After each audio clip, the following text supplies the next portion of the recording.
चक्कर में तोरा बर्बाद रही हम, सोचला से ज्यादा ते तो देखे गई गम। याद में तोरा खूब पियतानी रम, याद में तोरा खूब पियतानी रम। सुन हर जाई बड़े बेवफा सनम, चल गइले दिलवा के तोड़ी, छोड़ी तोरा पिलुआ परी, मुहावा से गारी आवता रे।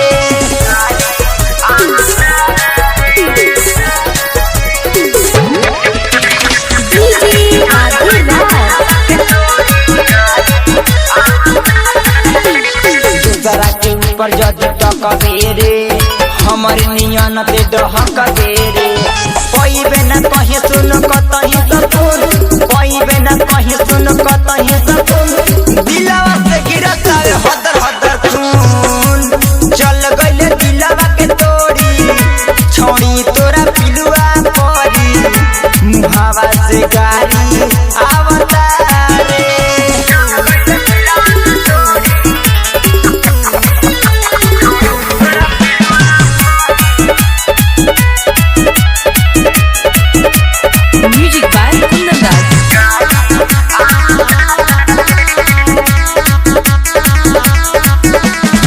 धक मारत वे मोर धड़कन, पूरा नहीं भइल हम सोचनी जवान। शेखर सुहाना बर्बाद भइले, शेखर सुहाना बर्बाद भइले, अचल संगे आजाद भइले। चल गइले दिलवा के तोड़ी, छोड़ी तोरा पिलुआ परी, मुहावा से गारी आवता रे। Mix by Sakshi recording studio.